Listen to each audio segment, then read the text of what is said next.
Hello मेरे प्यारे बच्चों, मैं आर के सर स्वागत करता हूं आपका मेरे ऑफिशियल चैनल आर के विद्यापीठ में।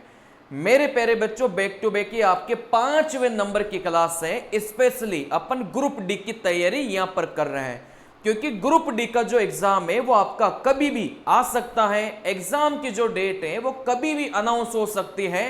तो हम अभी से जो आपका ग्रुप डी का पेपर होने वाला है, हम अभी से अपने हथियार उठा रहे हैं और आपकी तैयारी को बहुत बेहतरीन बना रहे हैं। अगर इस क्लास को आप डेली देखते हैं तो मैं गारंटी के साथ बोल सकता हूं कि पेपर में आप बहुत बड़े स्कोर करेंगे। इन क्लासेज की खास बात यह है कि इसमें ट्रिक्स भी सिखाई जाएगी, इसमें आपके स्मार्ट अप्रोच भी सिखाई जाएंगे, सवाल अगर ऑप्शन से बनते हैं तो वो भी सिखाए जाएंगे। बेस्ट तरीका आपको सिखाया जाएगा किसी भी सवाल को हल करने का। चलिए, अगली खास बात यह है कि इन क्लासेज को अगर आप लोग लेते हैं तो पुराने सालों के जितने भी सवाल हैं, चाहे वो एनटीपीसी का हो, चाहे वो आरआरबी जेई का हो, चाहे वो टेक्नीशियन का हो, चाहे वो एलपी का हो, सारे के सारे जो सवाल हैं वो आपके कवर हो जाएंगे।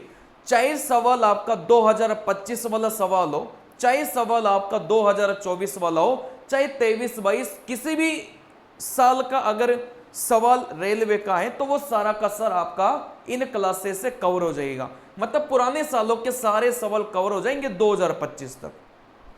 चले, बस आपको ये करना है कि चैनल को सब्सक्राइब करना है और ज्यादा से ज्यादा इन क्लासेस को रेगुलर आपको देखना है बस, ठीक है ना। चले, हम यहां पर 25 नंबर का जुगाड़ लेकर आ रहे हैं। टेक्नीशियन में जब मैंने क्लासेस ली थी तो रियल में ही बच्चों ने बहुत बढ़िया फोड़ा था उस एक महीने की तैयारी में, क्योंकि क्रीम निकाल के मैं आपको परोस दूंगा, ठीक है ना। बनाइए, पहले आप लोग कोशिश करिए, फिर मैं यहां से आपको सॉल्यूशन बताता हूं।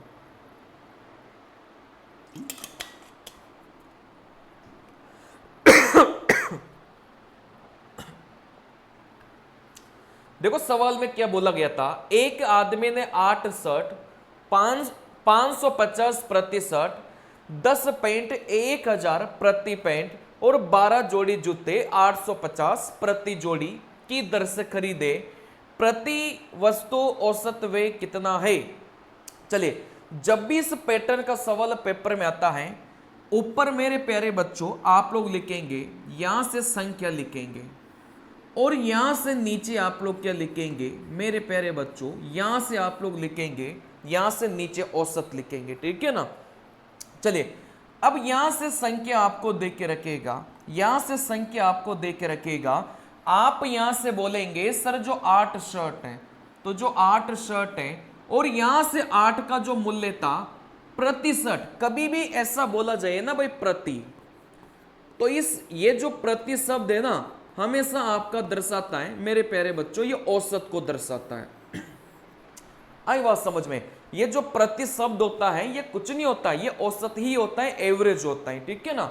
चलिए, तो यहां से 8 शर्टों का जो औसत है वो कितना दे के रखा है बेटा, 550 रुपए दे के रखा है।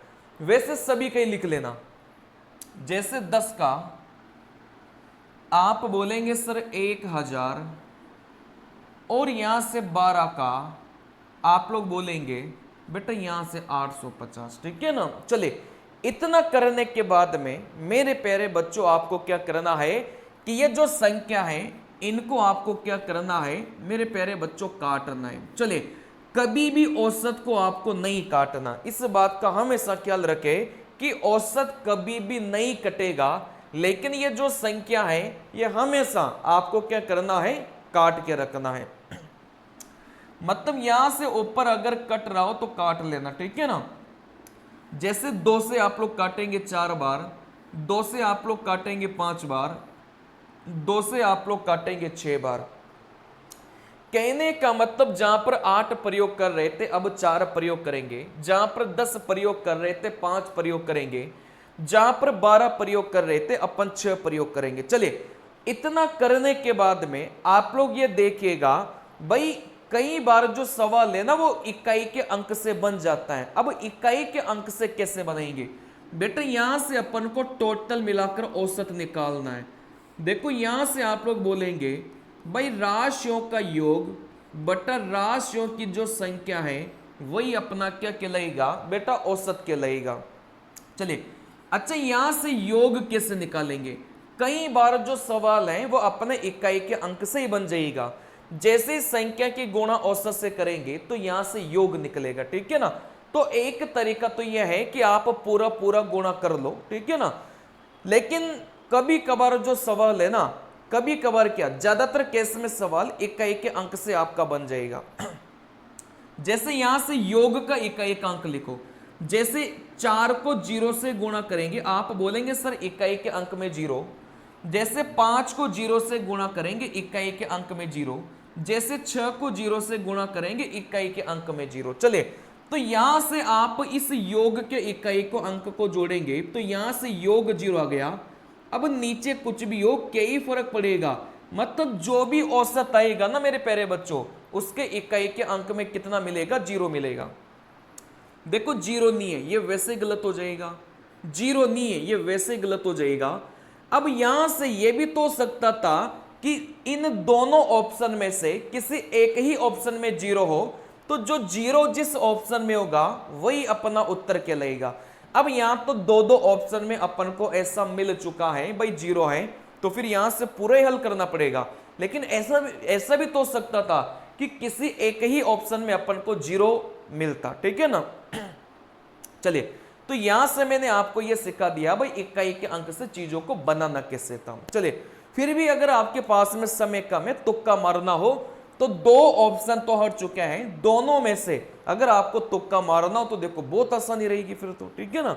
चलिए, अब यहां से इकाई के अंक वाला कॉन्सेप्ट काम नहीं करेगा, क्योंकि 2 ऑप्शन में इकाई का अंक समान है, इस वजह से काम नहीं करेगा। चलिए, अब पूरा ही कर लेते हैं। देखो 4 की गुणा 550 से करेंगे, 4 पंजे 20, कितना हो जाएगा, आप बोलेंगे सर 2200। देखो यहां से गुणा करना बहुत आसान है, ठीक है ना। वैसे इन दोनों की गुणा करेंगे, 24 और 3 कितना हो जाएगा मेरे प्यारे बच्चों, 27 हो जाएगा। चलिए, तो यहां से अपन क्या करेंगे, अब इन योग को जोड़ेंगे, क्योंकि औसत कुछ नहीं होता, राशियों का योग बटा राशियों की संख्या, ठीक है ना। तो यहां से अपन योग को जोड़ेंगे, इन सभी को अपन जोड़ेंगे, तो आप बोलेंगे सर 5000 और 2200 कितना हो जाएगा, 7200। 7200, इसमें 2000 जोड़ा तो 9200। 9200 में 700 जोड़ेंगे तो यहां से कितना हो जाएगा, 9900 आपके पास में हो जाएगा, ठीक है ना। चलिए, तो यहां से आप लोगों ने जोड़ा भाई, यहां से 7200, इसमें आप लोग 2700 और भी जोड़ेंगे तो टोटल मिलाकर 9900 आपका योग निकल गया। चलिए, अब यहां से राशियों की संख्या, बेटा काटने के बाद वाली संख्या अपन को रखनी है, ठीक है ना। तो यहां से 9 और 6 15। चलिए, अब यहां से जैसे इसको हल करेंगे वैसे अपना क्या आ जाएगा बेटा, उत्तर आ जाएगा।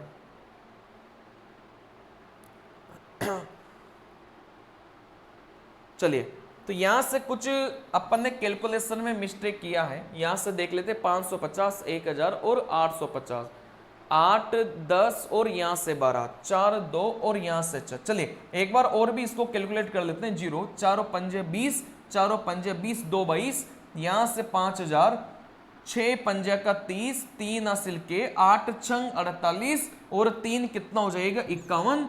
यहां से अपन ने गलती किया था मेरे प्यारे बच्चों, यहां से कितना हो जाएगा अपना, 5100 हो जाएगा, ठीक है ना, ये गलती अपन ने की थी। चलिए, अब जोड़िए, 7200, मतलब 7000 में 5000 जोड़ेंगे तो आप बोलेंगे सर 12000, तो 12300 यहां पर हो चुका है, ठीक है ना भाई। इन दोनों को जोड़ा, आप बोलेंगे 7200। चलिए, फिर यहां से 5100 को अपन ने जोड़ा तो आप बोलेंगे सर यहां से कितना हो गया, 12300 हो गया, कैसे भी जोड़ लो जैसी इच्छा हो। चलिए, यहां से आप लोग बोलेंगे सर टोटल मिलाकर कितना हो गया बेटा, 15 हो गया। 15 8 120, यहां से 3, तो यहां से कितना हो जाएगा मेरे प्यारे बच्चों, 820, जो कि कौन से नंबर के ऑप्शन में है, ऑप्शन नंबर सी में। चलिए, इस सवाल में आपने क्या सीखा भाई, इकाई के अंक से अगर सवाल बन रहा हो तो आपको बनाना है, ठीक है ना। अगर इकाई के अंक से नहीं बन रहा हो तो फिर आपको क्या करना है, जो भी संख्या है सबसे पहले संख्याओं को अपन को क्या करना है बेटा, काटना है, ठीक है ना। संख्याओं को अपन काटेंगे, उसी के बाद अपन सवाल को हल करेंगे, आपको आ गया होगा समझ में। चलिए अगला सवाल।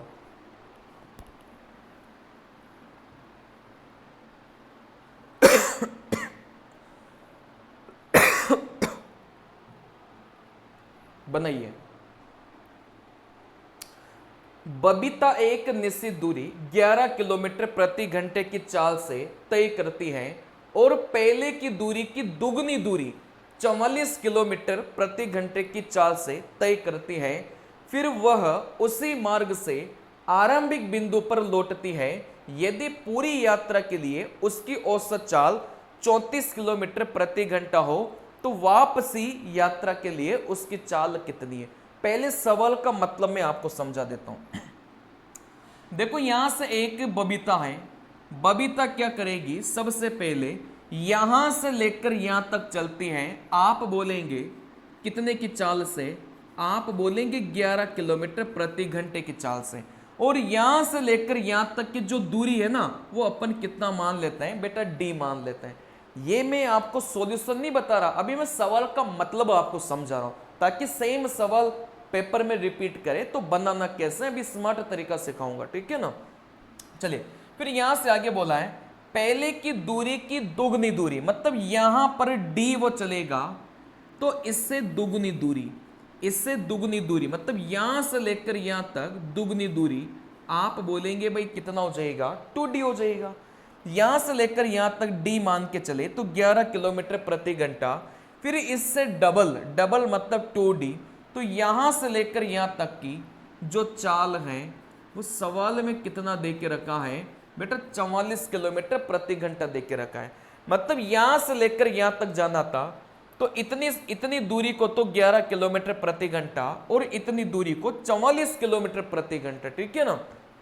चलिए फिर वो उसी मार्ग से आरंभिक बिंदु पर लौटती है, मतलब पहले वो चली फिर इसी मार्ग से वो वापस लौटती है, तो उसकी जो औसत चाल है ना वो कितना दे के रखा है, 34 किलोमीटर प्रति घंटा दे के रखा है। बेटा औसत चाल क्या होती है, औसत चाल कुछ नहीं होती, कुल दूरी में कुल समय का अपन भाग देंगे तो यहां से क्या निकलेगी, औसत चाल निकलेगी।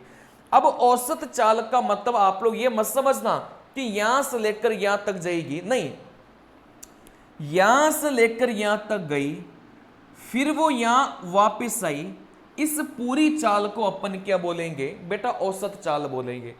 यहां से लेकर यहां तक गई फिर वो वापस आई, तो ये जो पूरी यात्रा में उसकी जो चाल रहेगी उसी को अपन क्या बोलेंगे बेटा, औसत चाल बोलेंगे, ठीक है ना। चलिए अब यहां से बात को समझना, इसकी जो औसत चाल है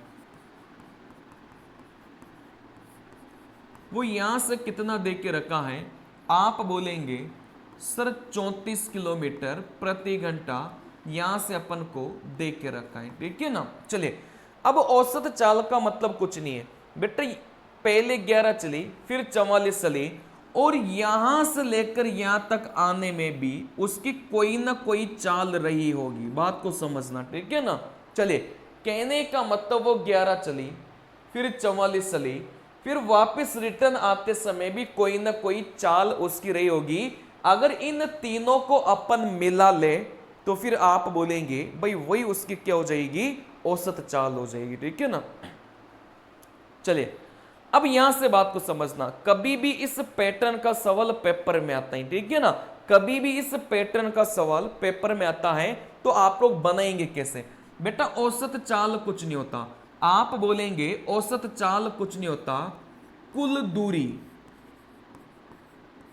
में अपन किसका भाग देंगे, कुल समय का भाग देंगे। अपना यही क्या होता है, औसत चाल होता है भाई, कुल दूरी में अपन किसका भाग देंगे, कुल समय का भाग देंगे।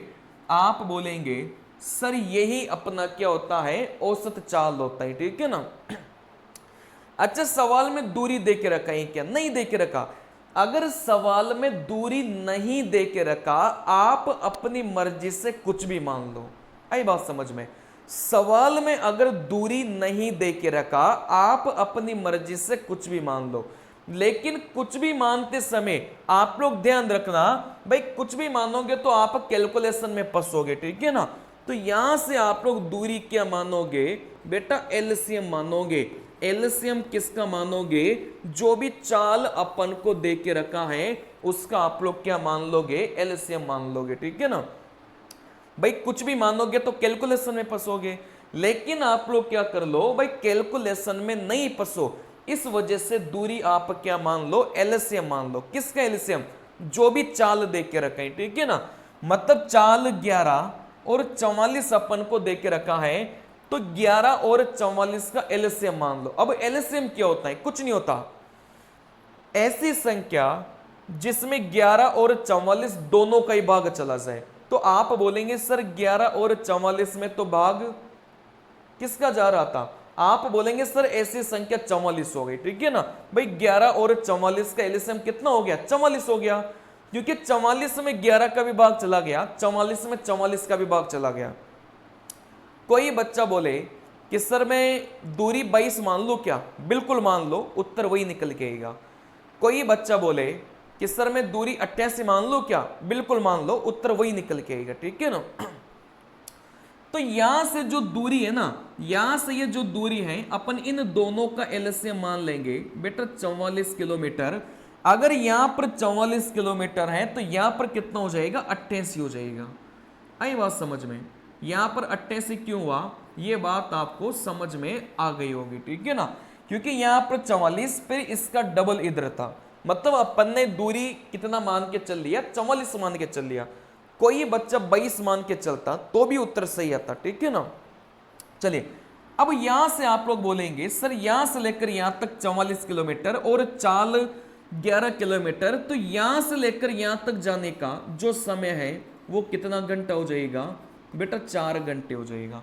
क्योंकि दूरी में चाल का भाग देंगे, समय कितना निकल गया, 4 निकल गया, ठीक है ना। चलिए अच्छा, यहां से लेकर यहां तक का समय कितना हो जाएगा, 88 में 44 का भाग दोगे, आप बोलेंगे सर 2 घंटे हो जाएंगे। आई बात समझ में, ठीक है ना। मतलब यहां से लेकर यहां तक चलने में 4 घंटे, यहां से लेकर यहां तक चलने में 2 घंटे, और यहां से लेकर यहां तक ये जो वापस रिटर्न में अपन आ रहे थे, ये जो चाल है ये अपन ने कितने मान ली बेटा, x मान ली, क्योंकि यही चाल अपन को निकालना है, ठीक है ना।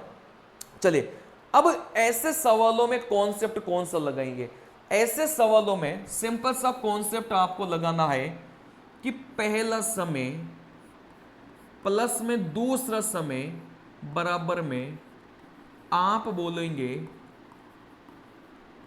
सर यहां से कुल समय, सिंपल सा फंडा है भाई, पहला समय प्लस में दूसरा समय प्लस में तीसरा समय भी यहां पर कर लो, फिर आप बोलेंगे सर यहां से कुल समय। ये कॉन्सेप्ट, ये सर कौन सा कॉन्सेप्ट आ गया भाई, पहला समय यहां से लेकर यहां तक चला पहला समय, यहां से लेकर यहां तक चला दूसरा समय, वापस यहां से लेकर यहां तक चला, आप बोलेंगे सर तीसरा समय। तीनों समय को मिलाएंगे तो यहां से क्या निकल के आ जाएगा, कुल समय निकल के आ जाएगा। अच्छा पहला समय कितना है, आप बोलेंगे 4, दूसरा समय कितना है, आप बोलेंगे 2, तो पहला समय 4 हो गया, दूसरा समय 2 हो गया, सर तीसरा समय कितना है भाई, यहां से लेकर यहां तक अपन चलेंगे, सर ये वाला समय कितना है, तो आप बोलेंगे भाई समय निकालने के लिए सिंपल सा फंडा यही तो है कि दूरी में अपन किसका भाग देते हैं, चाल का भाग देते हैं, ठीक है ना। तो यहां से लेकर यहां तक टोटल दूरी कितनी हो गई, आप बोलेंगे सर यहां से टोटल दूरी तो 132 हो गई, और यहां से चाल कितनी हो गई, सर यहां से लेकर यहां तक आप बोलेंगे सर यहां से लेकर यहां तक चाल कितनी हो गई बेटा, x हो गई, ठीक है ना। भाई तीसरा समय यही तो था कि यहां से लेकर यहां तक, तो यहां से लेकर यहां तक का समय कैसे निकालेंगे, दूरी बट्टे में चाल, यहां से लेकर यहां तक की दूरी 88 और 44 120, ठीक है ना, और चाल अपन ने x माना ही था, वही अपन को निकालना था।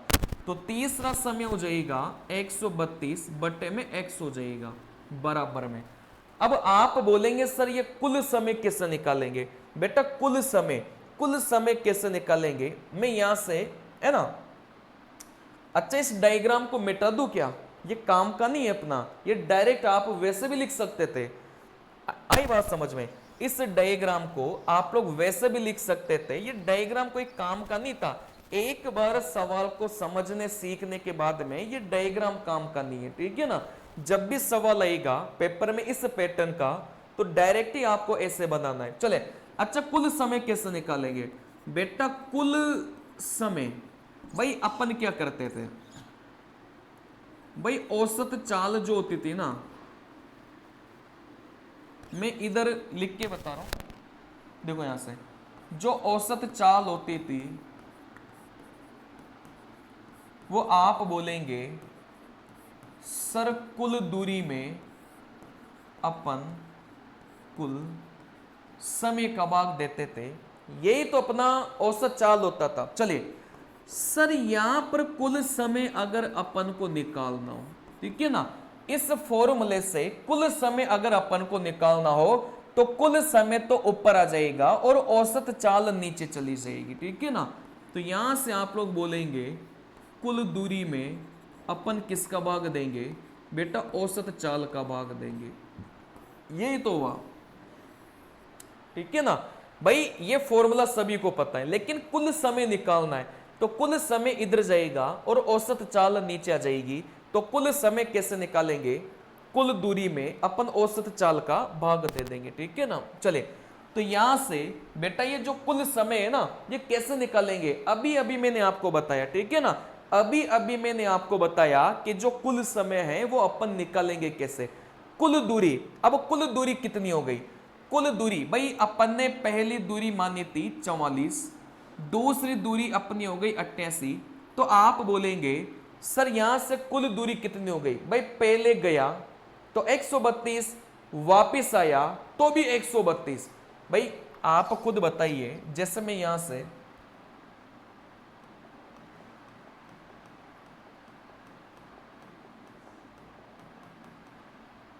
चलिए चलिए जैसे अपन ने क्या किया था, जैसे अपन ने क्या किया था सर, ये 44 और ये 88, तो कुल दूरी क्या हो गई? भाई पहले गया, जब पहले गया तो 132 किलोमीटर, फिर यहां से वापस भी तो आ रहा था, तो आप बोलेंगे सर वापस से 132 किलोमीटर। तो 132 को 132 में जोड़ेंगे तो आप बोलेंगे सर टोटल मिलाकर जो दूरी है ना वो कितनी हो गई बेटा? 264 हो गई। आई बात समझ में, ठीक है ना। तो यहां से कुल दूरी भाई जाते समय 44 और 88 132 और वापस आते समय भी 132, टोटल मिलाकर कितना हो गया मेरे प्यारे बच्चों? अभी अभी अपन ने जोड़ा 264 हो गया, ठीक है ना। तो यहां से कुल समय कैसे निकालेंगे? कुल दूरी में किसका भाग देंगे? औसत चाल का भाग देंगे, और औसत चाल कितनी है? आप बोलेंगे 34 है। अब जब भी पेपर में ये सवाल आए, भाई मैंने पूरा समझाया आपको, लेकिन जब भी पेपर में ये सवाल आता है तो आपको क्या करना है? बस इतना सा ही आपको लिखना है, ठीक है ना। कैसे लिखेंगे भाई? दूरी पहली चाल 11, दूसरी चाल 44, तो सीधा सीधा आप दूरी कितना मान लेंगे? आप मान लेंगे भाई 44 आपने मान लिया, एलएसए मान लिया। अब यहां से 44 में 11 का भाग देंगे, आप बोलेंगे सर यहां से पहला समय 4, दूसरी दूरी 88 हो जाएगी क्योंकि डबल वो दूरी कर रहा था। 88 में आप बोलेंगे 44 का भाग देंगे, दूसरा समय 2, प्लस में तीसरा समय वापिस आ रहा था, तो दूरी अपन वापिस आ रहा था तो एक साइड की दूरी लेंगे 132 चाल, दूरी में चाल का भाग देंगे, समय निकल गया। कुल समय कैसे निकलेगा वो मैंने आपको समझा ही दिया। जैसे इसको हल करेंगे ना वैसे उत्तर आ जाएगा। चलो यहां से हल करते हैं, ठीक है ना भाई। 4 और 2 आप बोलेंगे यहां से 6 हो गया, ठीक है ना। तो यहां से 6 प्लस में 132 बटे में x बराबर में, यहां से मैं काट ही देता हूं, जैसे इसको अपन काट देते हैं, ठीक है ना। चलिए जैसे 2 से अपन काटेंगे 132 बार, 2 से अपन काटेंगे 17 बार, तो यहां से 132 बटे में कितना हो गया मेरे प्यारे बच्चों? यहां से 17 निकल के आ गया, ठीक है ना। चलिए अब यहां से अपन क्या करेंगे? यहां से अपन क्या करेंगे? आप बोलेंगे सर 6 को इधर लेकर जाएंगे तो ये किसका हो जाएगा बेटा, माइनस का हो जाएगा, ठीक है ना। चलिए अब यहां से बस इसको हल कर लो, जैसे इसको हल करेंगे तो अपना क्या जाएगा बेटा, उत्तर आ जाएगा। भाई वज्र गुणा करेंगे तो आप बोलेंगे 132, 17 6, आप बोलेंगे सर यहां से 102 और बीच में माइनस, ठीक है ना। तो 132 बट्टे में x बराबर में 132 में से 102 माइनस करेंगे तो आप बोलेंगे सर यहां से कितना बचेगा बेटा, 30 बचेगा और बट्टे में कितना आ गया बेटा, यहां से 17 निकल के आ गया, ठीक है ना। चलिए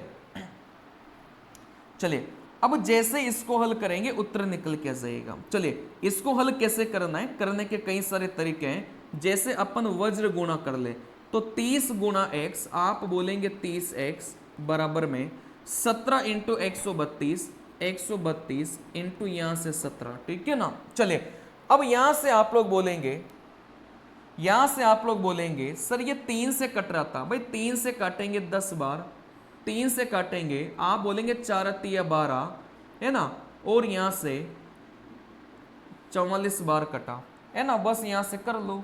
17 चौके 68, 17 चौके 68 और 6 कितना हो जाएगा सर, यहां से 74 हो जाएगा। चलिए 10x बराबर 74.8 आ गया, 10x बराबर 74.8 आ गया, सॉरी 10x बराबर 748 आ गया, तो x बराबर कितना हो जाएगा 74.8। तो यहां से जो x था वही अपन को निकालना था, जो कि कौन से नंबर के ऑप्शन में है, ऑप्शन नंबर अपना डी में प्रेजेंट था, ठीक है ना। चलिए तो इस सवाल में देखो सीखने वाली बात क्या थी कि आप इस चीज को लिख पा रहे हो या फिर नहीं लिख पा रहे, ये बस सीखने वाली बात थी। भाई पूरा फॉर्मूला लगा लोगों के निकालोगे ना तो वो तो बहुत लंबा चला जाएगा, लेकिन दूरी मान के अगर करोगे तो थोड़ा सा आसान रहेगा और पेपर में पूछे जाने वाला सवाल है ग्रुप डी में। चलिए तो इस चीज को आप डायरेक्ट लिखना सीखो अब, ठीक है ना। चलिए उसके बाद तो बस ये कैलकुलेशन करनी है जो आपको आनी चाहिए, उसमें बहुत बड़ी चीज नहीं है। चलिए मेरी क्लासेस का फायदा आपको यही मिलेगा कि छोटी से छोटी जो चीज है ना वो भी मैं आपको सिखा कर चलता हूं।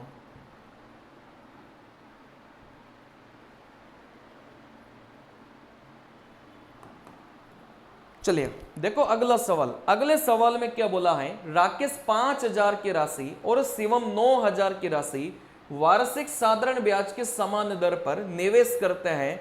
यदि 3 वर्ष के अंत में शिवम को राकेश से 360 अधिक ब्याज मिलता है तो राकेश ब्याज की दर ज्ञात करिए। कहने का मतलब हमेशा ध्यान रखना, ये जो शब्द है ना बेटा इनको लिख लो, अधिक कम ज्यादा, हमेशा ये दर्शाएंगे बेटा अंतर को दर्शाएंगे।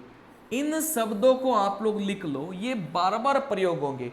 अधिक कम ज्यादा शब्द हमेशा दर्शाएंगे अंतर को दर्शाएंगे, ठीक है ना। चलिए जैसे यहां पर अधिक दे के रखा है तो ये 360 है ना, अपन को कुछ नहीं दे के रखा, ये 360 अपन को अंतर दे के रखा है। अब अंतर लिखते समय हमेशा ध्यान रखना कि आप बड़े में से छोटा माइनस करेंगे हमेशा अंतर लिखते समय, ठीक है ना। भाई बड़े में से आप छोटा माइनस करेंगे, नहीं तो नेगेटिव में वैल्यू चली जाएगी। चलिए तो यहां से आप लोग बोलेंगे सर ये जो 360 अपन को दे के रखा है ये दोनों के ब्याजों का अंतर अपन को दे के रखा है, और ब्याज का फॉर्मूला क्या होता है, मूलधन इंटू दर इंटू समय बटा 100 होता है, ठीक है ना। बस लगा लो, सिंपल सी कहानी है।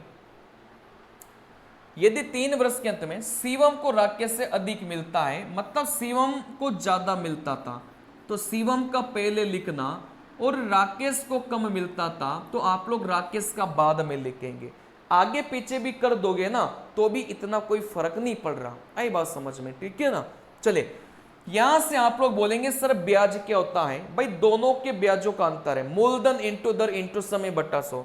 सर यहां से जो शिवम था, यहां से जो शिवम था उसका मूलधन कितना दे के रखा है 9000। चलिए मूलधन इंटू दर, अच्छा दर अलग अलग दे के रखा हो तो यहां से अलग अलग लिखना है, लेकिन अगर दर नहीं दे के रखा तो उसको कितना मान लेंगे बेटा, आर मान लेंगे, ठीक है ना। अच्छा यहां से समय, समय यहां से अलग अलग दे के रखा हो तो अलग अलग लिखेंगे, लेकिन समय अगर अलग अलग नहीं दे के रखा हो तो जो समय अपन को दे के रखा हो वो दोनों के लिए अपन सेम प्रयोग करेंगे, ठीक है ना। तो आप बोलेंगे सर यहां से 3 मूलधन इंटू दर इंटू समय बटे में यहां से क्या हो जाएगा, 100 हो जाएगा। तो शिवम का ब्याज ये हो गया। अब राकेश का ब्याज, सर यहां से राकेश का मूलधन कितना था, 5000 इंटू दर नहीं दे के रखा, निकालना था तो आर। राकेश का समय अलग से नहीं दे के रखा तो इसको भी अपन वही मान के चलेंगे जो सवाल में दे के रखा है, बटे में 100 माइनस बराबर में किसके बराबर था बेटा, अंतर के बराबर था, अंतर यह गया। अब यहां से आप लोग टेंशन मत लेना कि सर इसको कैसे हल करेंगे, अरे बहुत आसान है यार, एक बार चीजों को करके तो देखिए। भाई 2 जीरो से 2 जीरो कट गया, 2 जीरो से 2 जीरो कट गया, कुछ कठिन था क्या, नहीं कठिन था ना। 90 इंटू 3 आप बोलेंगे 270 आर, 50 इंटू 3 आप बोलेंगे 150 आर बराबर में 360। मैं आपको वो तरीका बता रहा हूं जो पेपर में हिट करेगा सीधा, आई बात समझ में, ठीक है ना। अब यहां से ऐसा भी कर सकते थे सर 0 0 और यहां से 0 को आपने क्या कर दिया, उड़ा दिया। 27 में से 15 को अगर माइनस आप लोग करेंगे तो आप लोग बोलेंगे सर 9 आर बराबर में 36, ठीक है ना। ये 9 36 को काटेगा 4 बार, तो यहां से जो अपनी दर है, अच्छा यहां से बार आएगा, चलिए 27 में से 15 को माइनस करेंगे, 12 आर बराबर में 36। देखो 12 36 को काटेगा 3 बार, तो यहां से जो दर है वो यहां से कितनी निकल के आ जाएगी बेटा, 3% निकल के आ जाएगी। भाई सिंपल सा सवाल है तो जबरदस्ती आप जो सॉल्यूशन है ना उसको कठिन मत बनाओ। नॉर्मली इसका ब्याज और इसके ब्याज का अंतर सवाल में देके रखा है, मूलधन इंटू दर इंटू समय बट्टा 100, मूलधन इंटू दर इंटू समय बट्टा 100, बस ये तो करना है अपन को, करना क्या है।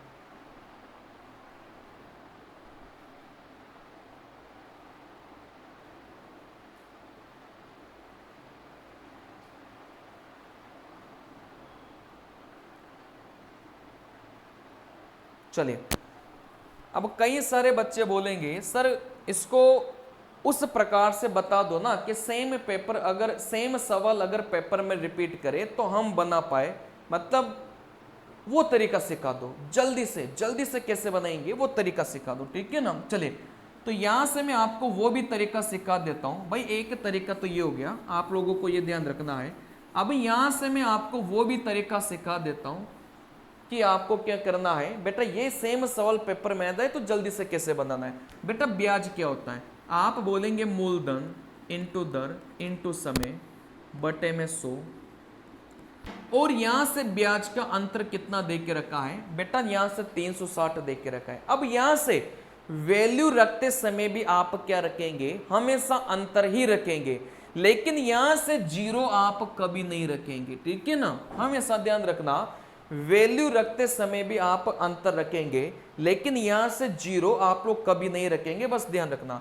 अच्छा मूलधन, लेकिन मूलधन का आप अंतर रखेंगे क्योंकि यहां से 360 अपना अंतर था, तो 5000 और 9000 का जो अंतर है वो कितना हो जाएगा बेटा, 4000।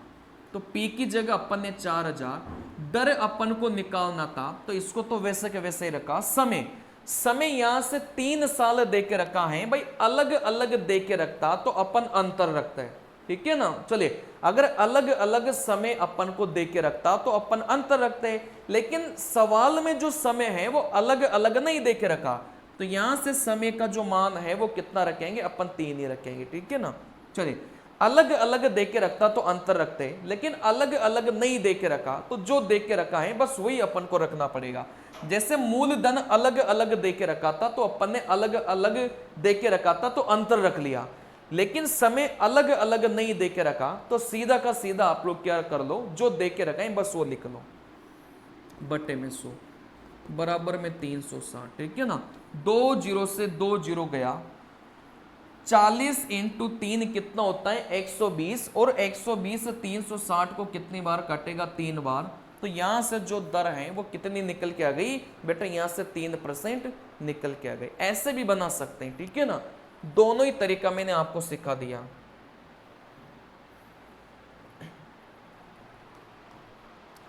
चलिए देखो, यहां से मैं आपको बता देता हूं भाई, जो समबहुभुज होते हैं, जिसको अपन पॉलीगन बोलते हैं, ठीक है ना, यहां से अंत कोणों का जो योग है, सम ऑफ इंटीरियर एंगल कितना होगा, n-2 इंटू 180, ठीक है ना, फॉर्मूले ध्यान रखना। दूसरा फॉर्मूला बाह्य कोणों का जो योग है, सम ऑफ एक्सटीरियर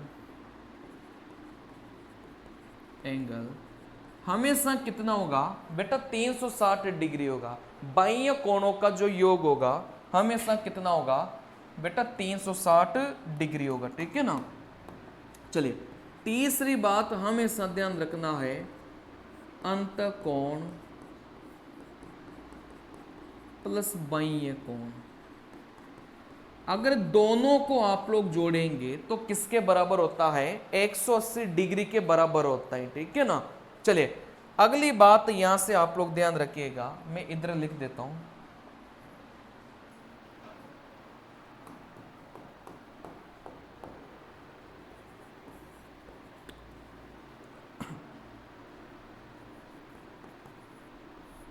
प्रत्येक कोण का मान अगर आपको निकालना है तो 360 में आप n का भाग दे देंगे, और ये n कुछ नहीं होता, ये भुजाओं की संख्या होती है, ठीक है ना। चलिए तो प्रत्येक कोण का अगर मान आपको निकालना है तो आप बोलेंगे सर 360 में n का भाग देंगे। चलिए अगर यहां से बाह्य कोण का मतलब बाहर वाला कोण, ठीक है ना, बाह्य कोण अगर 50 डिग्री है तो यहां से अंत कोण कितना हो जाएगा, आप लोग मुझे बताइए, ठीक है ना। भाई बाह्य कोण 50 डिग्री है तो अंत कोण कितना होगा, 130 डिग्री होगा, क्योंकि इन दोनों कोणों का जो योग है वो हमेशा कितना होता है बेटा, 180 डिग्री होता है, जो मैंने लिख भी दिया, ठीक है ना। अगर बाह्य कोणों का अगर एक बाह्य कोण, ये एक कोण का माप है, ठीक है ना। चलिए अगर एक बाह्य कोण का माप 70 डिग्री है तो अंदर वाले कोण का माप कितना हो जाएगा, आप बोलेंगे सर 110 हो जाएगा, क्योंकि बाह्य कोण को अंत कोण के साथ अगर जोड़ेंगे ना कितना मिलेगा बेटा, 180 डिग्री मिलेगा।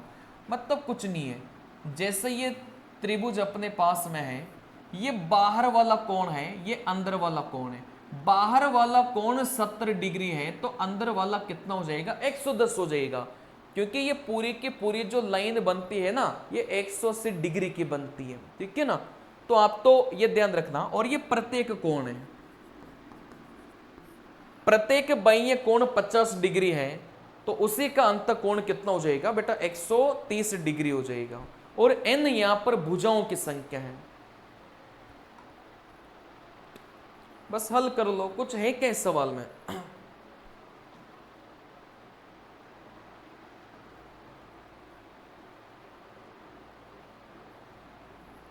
चलिए x का मान निकालना है, और आप बोलेंगे सर x का मान कुछ नहीं है, यहां से प्रत्येक जो अंतकोण है ना उसी को क्या बोला गया है बेटा, x बोला गया था। चलिए सवाल को पढ़ते हैं। एक समबहुभुज के लिए अंतकोणों का जो योगफल है, मतलब यहां से जो अंतकोणों का योगफल है, चलिए उसके बाह्य कोणों के योगफल से कितना ज्यादा है बेटा, 250% अधिक है। अच्छा मैं यहां से आपके कॉन्सेप्ट क्लियर करना चाहता हूं। जैसे मैं आपको बोलूं भाई ए बी से 30% अधिक है,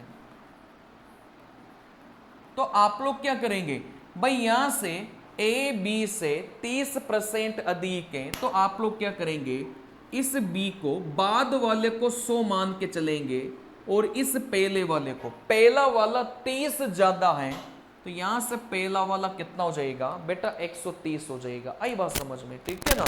चलिए, तो यहां से आपने देखा भाई 0 से 0 गया, तो यहां से जो अनुपात निकलेगा वो कितना निकल गया, 13:10 अपना निकल के आ गया। आई बात समझ में, ठीक है ना। चलिए, वैसे अगर मैं यहां से आपको बोलूं दूसरी बात,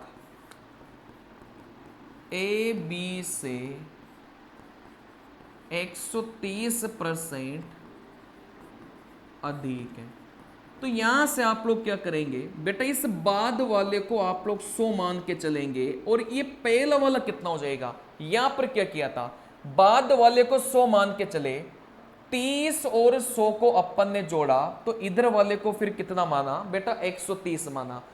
अगर यहां से अधिक है तो जोड़ेंगे, कम है तो घटा लेंगे, ठीक है ना। b का मान 100 है, अब a का मान कितना हो जाएगा, 130 में 100 जोड़ेंगे तो आप बोलेंगे सर 230, मतलब b 100 है तो a कितना हो जाएगा बेटा 230 हो जाएगा। 0 से 0 गया, तो यहां से दोनों का जो अनुपात है वो कितना मिलेगा, 23:10 यहां से मिलेगा। इसी कॉन्सेप्ट का प्रयोग करना है, ठीक है ना। चलिए, देखो यहां से आपने यहां से देखा बेटा, अंत कोणों का जो योगफल है बाह्य कोणों के योगफल से 250% अधिक है, मतलब बाद वाले को अगर आप 100 मान के चलेंगे तो पहले वाले को कितना मान के चलेंगे, 250 में 100 जोड़ेंगे, आप बोलेंगे सर पहला वाला कितना हो जाएगा 350 हो जाएगा, मतलब अंत कोण 350 है तो बाह्य कोण कितना हो जाएगा बेटा 100 हो जाएगा, ठीक है ना। चलिए, और यहां से ये योगफल दे के रखा है, मतलब यहां से अंत कोणों का जो योग है बटे में बाह्य कोणों का जो योग है वो कितना दे के रखा है, देखो अंत कोणों का योग 350 है, तो 350 इसके सामने लिख लिया, बाह्य कोणों का जो योग है वो बेटा 100 है, तो यहां से कितना लिख लिया बेटा 100 लिख लिया, ठीक है ना। 0 से 0 काटा, 5 से काटा 7 बार, 5 से काटा 2 बार, कहने का मतलब दोनों का अनुपात कितना आ गया 7:2 आ गया। अब अंत कोणों का योग का फॉर्मूला कितना सिखाया था, आप बोलेंगे सर n-2 इंटू 180 आपने सिखाया था, ठीक है ना। और बाह्य कोणों का जो योगफल है उसका फॉर्मूला क्या सिखाया था बेटा, जितने भी बाह्य कोण है सबको जोड़ेंगे तो योगफल किसके बराबर आएगा 360 के बराबर। यहां से देख लो वापस, देखो यहां से सारी चीजें देख लो, बाह्य कोणों का जो योग 360 है, अंत कोणों का योग n-2 180 है, ठीक है ना। चलिए, बराबर में कितना आ गया बेटा 7/2 आ गया। अब यहां से हल कर लो, 180 360 को काटेगा 2 बार, देखो 2 से 2 अपना कट गया, यहां से n-2 बराबर में 7 है, माइनस का 2 उधर जाएगा प्लस का हो जाएगा, तो इस n का मान कितना आ गया बेटा, यहां से 9 निकल के आ गया, मतलब भुजाओं की संख्या कितनी निकल के आ गई बेटा 9 निकल के आ गई, ठीक है ना। चलिए, अब यहां से आप लोग बोलेंगे सर प्रत्येक कोण का जो माप है ना, अब प्रत्येक कोण का जो माप निकालते हैं ना अपन, ये अंत कोण का ही अपन निकालते हैं, बात को समझना, ठीक है ना। ये जो प्रत्येक कोण का माप मैंने लिखा था ना यहां से, चलिए प्रत्येक कोण का जो माप है वो आप बोलेंगे, हाँ प्रत्येक कोण का जो माप है ये बाह्य कोण का था, है ना, सॉरी ये बाह्य कोण का था, प्रत्येक बाह्य कोण का जो माप है वो 360 बटे में n अपना है। चलिए, तो यहां से अपन क्या निकालेंगे, प्रत्येक बाह्य कोण का माप, ये जो माप अपन निकालेंगे प्रत्येक बाह्य कोण का माप अपन निकालेंगे 360 बट्टे में n, ठीक है ना। चलिए, मतलब 360 बट्टे में n अपन को क्या देगा, प्रत्येक बाह्य कोण का मान दे देगा। n का मान यहां से कितना आ गया बेटा, यहां से 9 आ गया, 9 इसको काटेगा बेटा 40 बार। अच्छा, आप मुझे बताइए कि यहां से जो बाह्य कोण है अगर वो 40 है तो अंत कोण कितना हो जाएगा, क्या 140 नहीं हो जाएगा क्या, क्योंकि बाह्य कोण को अंत कोण के साथ जोड़ेंगे तो 180 आना चाहिए। प्रत्येक कोण का माप ये 360 बटे में n जो अपन निकालते हैं, ये प्रत्येक बाह्य कोण का माप अपन निकालेंगे, ठीक है ना। तो प्रत्येक बाह्य कोण का माप तो 40 आ गया। अगर बाह्य कोण 40 है तो अंत कोण कितना हो जाएगा, 140। और सवाल में अपन से अंत कोण ही पूछा गया था, तो इसका करेक्ट उत्तर कितना हो जाएगा बेटा, 140 हो जाएगा। इस एक ही सवाल में पूरा का पूरा बहुभुज वाला टॉपिक मैंने आपको सिखा दिया है। आई बात समझ में? चलिए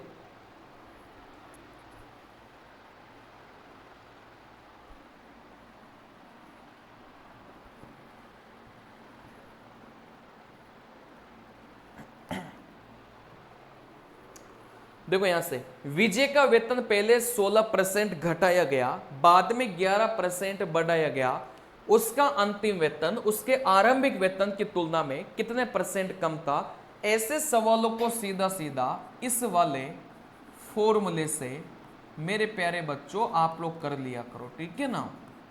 चलिए ऐसे सवालों को सीधा सीधा इस वाले फॉर्मूले से अपन करेंगे।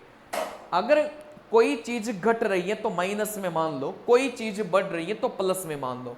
16% घटाया जाता है तो इस एक का मान तो माइनस का 16, और यहां से आप लोग बोलेंगे 11% बढ़ाया जाता है तो बी का मान कितना मान लो, प्लस का 11 मान लो। अब यहां से ए प्लस बी आप बोलेंगे दोनों को जोड़ो, माइनस का 16 प्लस का 5 प्लस का 11।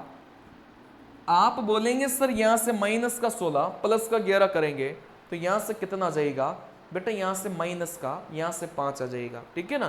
क्योंकि बड़ी वाली संख्या क्या आगे माइनस लगाता तो यहां से माइनस का आएगा। ए बी बटा 100 दोनों को गुणा करो। आप बोलेंगे सर यहां से दोनों को गुणा किया 176 बटे में 100, और ये भी माइनस का था, वो तो 1 पॉइंट माइनस का 1.76, ठीक है ना भाई। 176 में 100 का भाग देंगे, आप बोलेंगे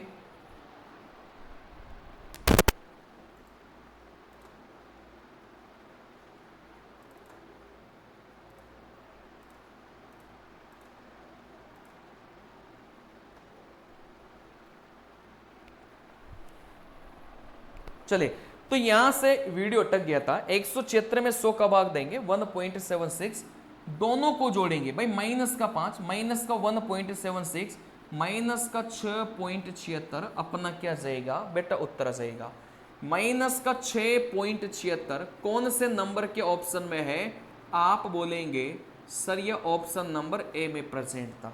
आई बात समझ में, ठीक है ना। चलिए अगले सवाल पर चलते हैं।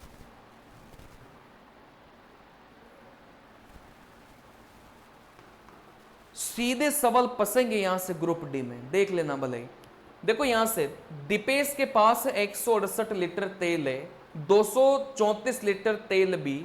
वो कई समान कंटेनरों को दोनों प्रकार के तेल से इस प्रकार भरता है कि प्रत्येक कंटेनर में केवल एक प्रकार का तेल होता है और सभी कंटेनर पूरी तरह से भरे होते हैं। दीपेश द्वारा उपयोग किए जाने वाले प्रत्येक कंटेनर का अधिकतम आयतन कितना हो सकता है जिससे कि दीपेश के पास मौजूद दोनों प्रकार के तेल को इन कंटेनरों में भरा जा सके। चलिए देखो यहां से ये जो अधिकतम शब्द है ना, यही आपको दर्शाएगा कि इस सवाल को अपन को कैसे बनाना था बेटा, मसफ से बनाना था, ठीक है ना। जैसे अधिकतम शब्द आ जाए, ज्यादा से ज्यादा शब्द आ जाए, तो फिर यहां से अपन क्या करेंगे बेटा, हमेशा यहां से मसफ निकालेंगे।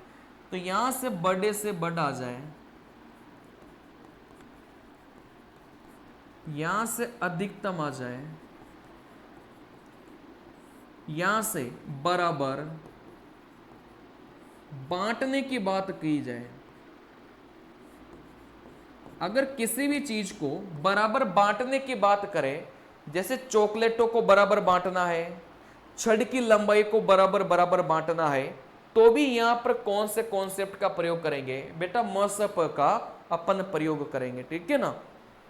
चलिए तो यहां से दोनों का मसफ ले लेंगे। ये सवाल बहुत फेमस है, बार बार इस बार एनटीपीसी के हर शिफ्ट में पूछा गया था। अब मसप कुछ नहीं होता, ऐसी बड़ी से बड़ी संख्या जो दोनों को काट दे। बड़ी से बड़ी से स्टार्ट करना बेटा 14, क्या ये जो 14 है ये दोनों को काटेगा क्या? देखो इसको काटेगा क्या? 14, इसको तो काट रहा था, लेकिन 234 में अपन 14 का भाग देंगे तो यहां से नहीं जा रहा। फिर भी आप 14 का भाग नहीं देकर आप 14 को भी 7 इंटू 2 काट लिया करो, ठीक है ना।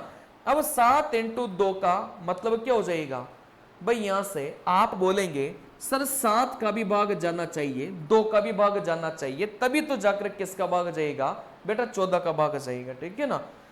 तो 168 में तो 14 का भाग जा रहा था, लेकिन 234 में ना 14 का भाग नहीं जा रहा। या फिर ऐसे चेक कर लो भाई, 234 में 2 का भाग तो जा रहा था, क्या इस 234 में 7 का भाग भी जा रहा है क्या? नहीं जा रहा, मतलब नहीं होगा। फिर यहां से अपन 10 को चेक करेंगे, ये भी नहीं जा रहा, इनमें 5 का भाग नहीं जा रहा। इन दोनों संख्या में मेरे प्यारे बच्चों किसका भाग जा रहा था? 6 का भाग जा रहा था, ठीक है ना। तो उत्तर अपना क्या हो जाएगा? यहां से 6 निकल के जाएगा।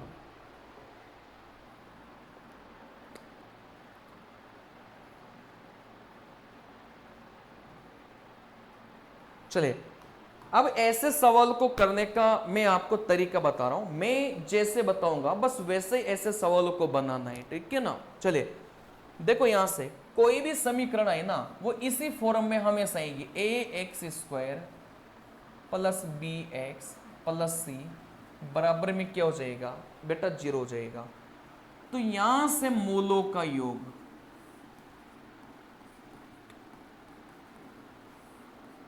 इस समीकरण के जो रूट्स हैं, मूल को इंग्लिश में बोला जाता है रूट्स बोला जाता है, या फिर मूल को कभी कभी मेरे प्यारे बच्चों हल भी बोला जाता है।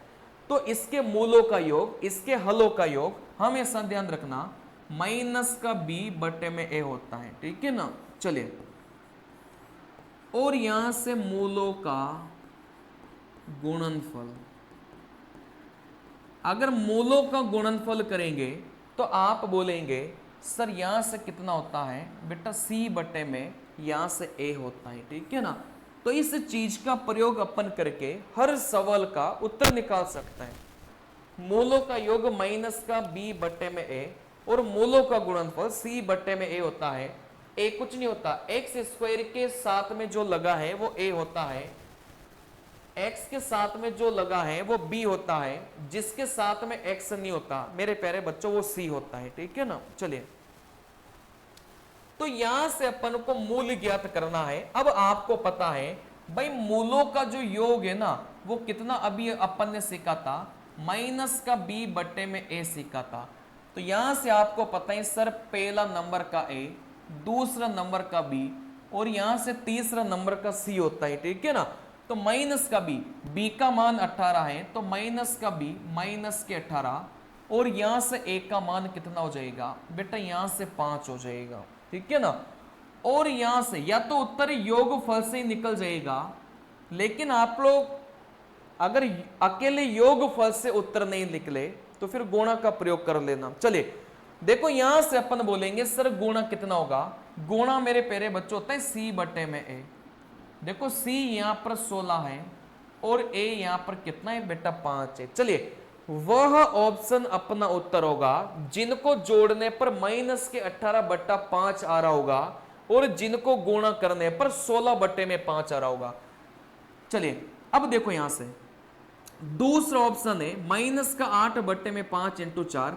क्या इन दोनों को गुणा करने पर 16 बट्टा 5 आ रहा है क्या? नहीं आ रहा। तो ये तो वैसे ही गलत हो गया, आई बात समझ में, क्योंकि माइनस के 32 बट्टा 5 आएगा, अपन को 16 बट्टा 5 चाहिए। चले, क्या इन दोनों को भाई 8 बट्टा 5 गुणा करेंगे माइनस के 4 से, ठीक है ना। तो यहां से इन दोनों को गुणा करने पर माइनस के 32 बट्टे में 5 आ रहा था, लेकिन गुणा करने पर कितना आना चाहिए था? 16 बट्टे में 5 आना चाहिए था। यह भी गलत हो जाएगा। बस ऐसे ही वेरीफाई करना है भाई, गुणा करने पर 16 बट्टा 5 आना चाहिए। क्या इन दोनों को गुणा करने पर 16 बट्टा 5 आएगा क्या? नहीं आएगा। क्या इन दोनों को गुणा करने पर 16 बट्टे में 5 आएगा क्या? नहीं आएगा। क्या इन दोनों को गुणा करने पर 16 बट्टे में 5 आएगा क्या? भाई माइनस की माइनस से गुणा करेंगे, आप बोलेंगे सर प्लस का हो जाएगा।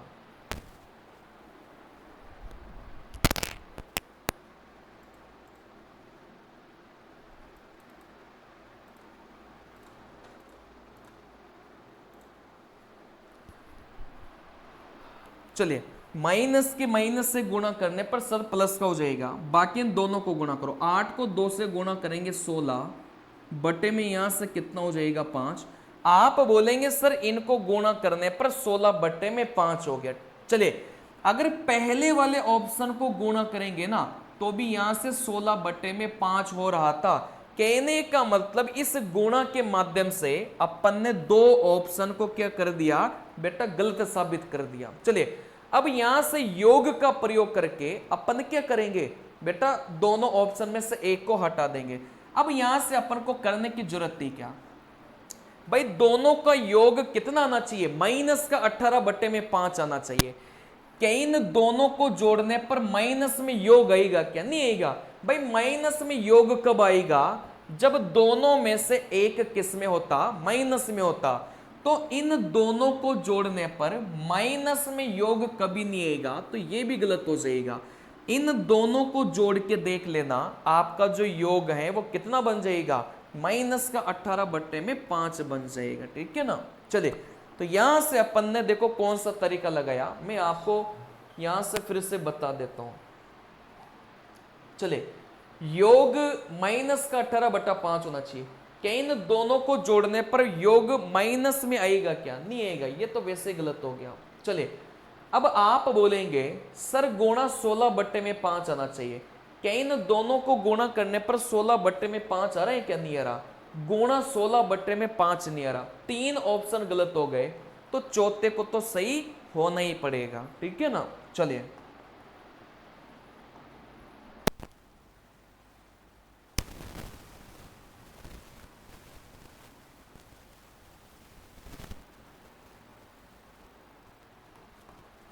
चलिए अगला सवाल बेटा, यहां से दो समरूप त्रिभुजों की दो संगत भुजाओं की जो लंबाई है वो 15:14 है। इन दोनों त्रिभुजों के क्षेत्रफलों का अनुपात क्या होगा। चलिए बेटा जब भी समरूप की अपन बात करेंगे ना, समरूपता का मतलब क्या होता है, देखो यहां से लिखा भी है सिमिलर ट्राइंगल। चलिए देखो यहां से समरूपता का मतलब क्या होता है, सिमिलर ट्राइंगल। ठीक है ना। चलिए तो यहां से हमें ध्यान रखना कि जो भुजा, अगर जैसे ही भुजा का स्क्वायर अपन करेंगे वैसे अपन को मेरे प्यारे बच्चों किसका अनुपात मिल जाएगा, यहां से अपन को क्षेत्रफल का अनुपात मिल जाएगा।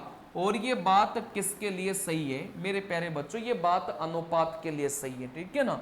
चलिए कहने का मतलब यहां से जो भुजा है ये अपन को कितना कितना देके रखा है, 15 और 14।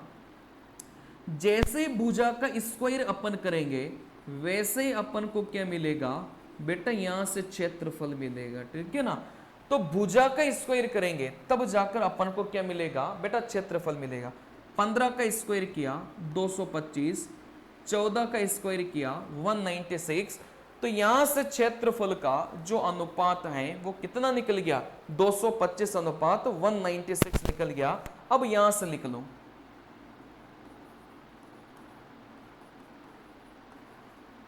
क्षेत्रफल का जैसे अपन रूट लेंगे तो फिर यहां से किसका अनुपात मिलेगा, भुजा का अनुपात मिलेगा। ठीक है ना।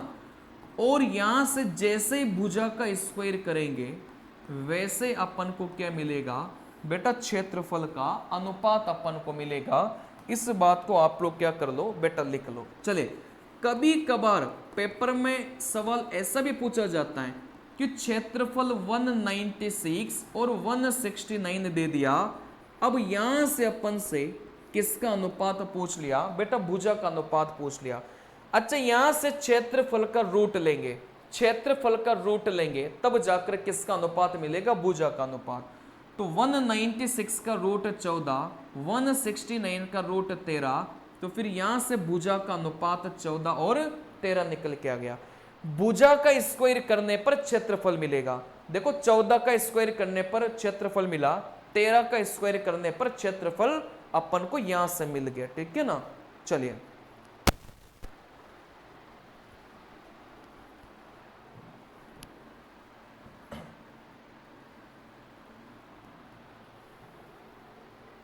चलिए देखो यहां से लंबाई, सबसे पहले तो मैं आपको इसका सूत्र लिखा देता हूं।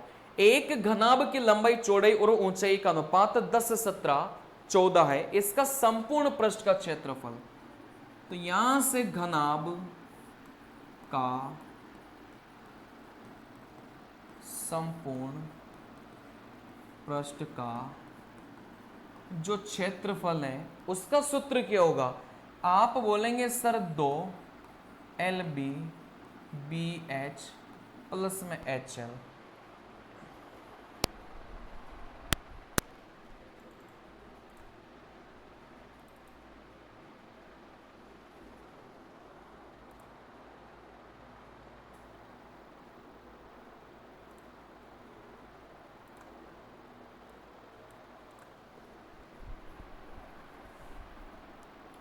चलिए तो यहां से LBH क्या है, लंबाई, चौड़ाई, और यहां से क्या है, ऊंचाई है, ठीक है ना। ये फॉर्मूला होता है। पेपर में बनाना कैसे था, देखो पेपर में कैसे बना था, पेपर में कैसे बनाना था इस सवाल को, लंबाई, चौड़ाई, ऊंचाई। बेटा लंबाई 10, चौड़ाई यहां से 17 और ऊंचाई यहां से 14 सवाल में दे के रखा है। सवाल में क्या पूछा था बेटा, लंबाई अपन से पूछा था, और जो लंबाई है उसका अनुपात कितना दे के रखा है बेटा, 10 दे के रखा है, ठीक है ना। अब पेपर में तो ऐसे बनाना था भाई, अपना उत्तर वह ऑप्शन होगा जो जिसमें किसका भाग जाएगा, जिसमें 10 का भाग जाएगा, ठीक है ना। चलिए भाई लंबाई 10, चौड़ाई 17, ऊंचाई 14, अपन को लंबाई निकालना था, तो आप बोलेंगे सर अपना ऑप्शन, अपना उत्तर वो ऑप्शन होगा जिसमें किसका भाग जाएगा, 10 का भाग जाएगा। तो आप बोलेंगे क्या इस एक में 10 का भाग जाएगा क्या, नहीं, 17 में 10 का भाग नहीं जाएगा। आप बोलेंगे सर इस 5 में 10 का भाग जाएगा क्या, नहीं जाएगा, 10 में 10 का भाग जाएगा। तो आप डायरेक्ट बोल सकते थे भाई अपना उत्तर क्या होगा मेरे प्यारे बच्चों, 10 निकल के आएगा, ठीक है ना। चलिए मतलब 10 का मल्टीपल होना चाहिए, अपना उत्तर वो ऑप्शन होगा जो 10 का मल्टीपल हो। अब 10 का मल्टीपल मतलब 10 से कम 10 हो गया, 10 दूनी 20 हो गया, 10 तिया 30 हो गया, 10 40 40 हो गया, ठीक है ना। चलिए मतलब यहां से अपना उत्तर क्या होगा, इस 10 में कोई सी भी संख्या गुणा करोगे ना तो आप बोलेंगे सर वही उत्तर होगा। मतलब जैसे 1 गुणा करेंगे 10 आ जाएगा, देखो 10, वैसे यहां से हो सकता है 2 गुणा करो, आप बोलेंगे 20, तो यहां से 20। मैं ये क्यों बता रहा हूं, कोई बच्चा 5 से कंफ्यूज मत होना, ठीक है ना। चलिए मतलब 10 का मल्टीपल, 10 का मल्टीपल, इस 10 में अपन कुछ गुणा करेंगे। अब जैसे गुणा 1 भी हो सकते हैं, 2 भी हो सकते हैं, 3 भी हो सकते हैं, ठीक है ना। चलिए तो यहां से आप बोलेंगे सर यहां से 10 का मल्टीपल, और 10 का मल्टीपल आप बोलेंगे सर एक ही ऑप्शन था, 10 का मल्टीपल मतलब 10 का पहाड़ा बोल दो, 10 से कम 10, 10 दूनी 20, 10 33, 10 चौके 40, ठीक है ना। अब पूरा करके बता देते हैं। देखो जब भी अगर पूरा आपको करना हो तो इस अनुपात को आप 10 लेकर नहीं चलेंगे, 10x लेकर चलेंगे, 17x, और यहां से कितना हो गया बेटा 14x। जब भी पूरा करना हो तो अनुपात के पीछे आप लोग क्या लगाकर चलेंगे बेटा, x लगाकर चलेंगे, ठीक है ना। घनाभ का संपूर्ण पृष्ठ का क्षेत्रफल आप बोलेंगे 1096, तो यहां से 1096 अपन ने लिख लिया बेटा, यहां से 2। चलिए अब यहां से इसको लिखने का तरीका मैं आपको सिखा रहा हूं। देखो यहां से इन दोनों की गुणा करो, 17 × 10 कितना हो जाएगा 170, लेकिन x को x के साथ गुणा करेंगे तो यहां से x² प्लस में। अब यहां से इन दोनों को गुणा करो, 17 चौके 68 है ना, 17 और 6 कितना हो जाएगा, आप बोलेंगे सर यहां से 23 हो जाएगा, तो यहां से 238, लेकिन यहां से x², क्योंकि x को x के साथ भी अपन को क्या करना था, गुणा करना था, ठीक है ना। चलिए वैसे अपन क्या करेंगे, इस पहले को तीसरे के साथ में गुणा करेंगे, 14 को 10 के साथ गुणा किया, आप बोलेंगे सर 140, और यहां पर कितना हो जाएगा बेटा एक्स स्क्वायर हो जाएगा। चलिए जैसे इन तीनों को जोड़ेंगे ना आप बोलेंगे कितना निकल के आ गया 140 और 170 कितना हो गया, आप बोलेंगे सर यहां से 310 238 यहां से कितना हो जाएगा बेटा 648 हो जाएगा, ठीक है ना। चलिए तो यहां से अपन क्या करेंगे बेटा इसको काट दो